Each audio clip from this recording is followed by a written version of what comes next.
Now, Chief Meteorologist Scott Dorval with the On Your Side forecast. All right, folks, let's take a look. Get my earpiece in here. Let's take a look at the latest on Hurricane Dorian. This is actually somewhat of a compact hurricane right now. Taking a close inspection of it, there's a small eye right in the middle, and then there's another eye wall forming around it, which is typical when a storm is developing. So the inner eye wall is going to collapse. The bigger eye wall will take over and contract. And as it contracts, just like an ice skater spinning around, pulls her arms together, they increase the speed. The wind will increase around this rapidly during the day tomorrow.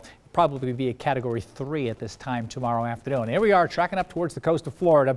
Tracking in this direction. We'll go to the north first and then eventually gets here. Now where it goes from here is key. Some charts have it going up here. Some charts have it going down here. Or bringing it a little further. And some bring it right straight across the center here and then curve it a little bit actually to the north, not down to the south like that. So it's going to slow down. That's going to be the key. This is what we call the spaghetti plot. A bunch of different computer models thinking where it's likely to go. There's some bringing it down further to the south. The core of them are bringing it here. If you look all the way here, there's a very good consensus. All the models say, yeah, here's where it's going to be. But the problem is at the end of the time frame because it's going to slow down. And as it slows down, it can be affected by different steering currents. And that can create an issue of where this is going to go. So that's why there's likely to be a hurricane watch posted, and then it will be covering a large area. And then in Florida, you have to evacuate to the north. And so that creates a problem. That's why Jacksonville was an issue.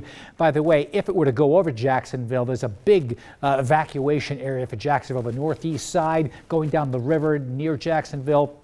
It's not easy to evacuate that community. So they've moved the game now to the west here to Tallahassee. It'll be earlier in the day. The weather will probably be fine early on. You may not want to hang around too long if you are headed on down there because the weather's going to go downhill. And then, of course, the flight cancellations that come in around game time. Here's where our storm system will be, probably 700 miles away. It's a Category 3 storm.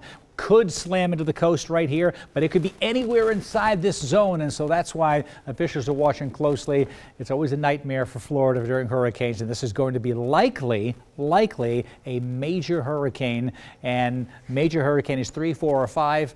4 or 5 is not out of the question with this storm system. It will be continue to be watched. In the meantime, our weekend looks amazing. Look at this, 94 degrees. We're going up now. How about this 96 on Saturday, 95 on Sunday, and Monday still at 92. These new charts are keeping the warm weather around all the way into the end of next week and doesn't drop it down to 83 until the following weekend. That's Saturday and Sunday in September. Will that even happen? We'll have to see. But we've got some unseasonably warm weather sticking around for some time. So remember, you headed out to Lucky Peak, some boating, late season boating. The wind should be fairly light, maybe a few clouds drifting by to the north in the morning. I think we'll get a lot of sunshine. And look at these temperatures, midday 82, getting into the upper 80s. This is like midsummer, yet we're still dealing with the end of the summer unofficially with this long weekend coming up. So enjoy the outdoors. Now, we do have some thunderstorms that have popped up. The lightning seems to have disappeared now as we're heading up towards the Magic Valley and the southern portions of the Magic Valley. There could be new fire starts because of these lightning strikes.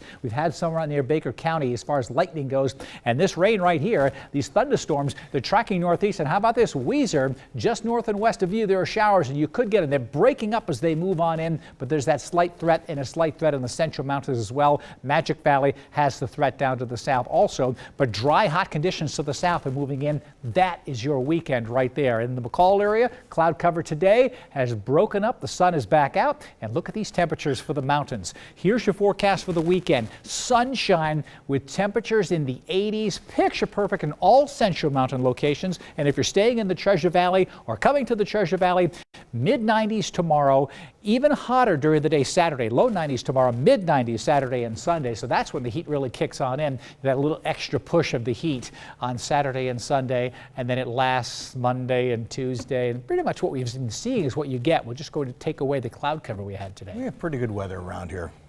Yeah, we really do. Without the smoke, it's really nice. And without the hurricanes, too. Without a hurricane, yeah, those could get in the way. They're not making it to Idaho. All right, updates on your Facebook page as always. Yeah, All right. got one there now.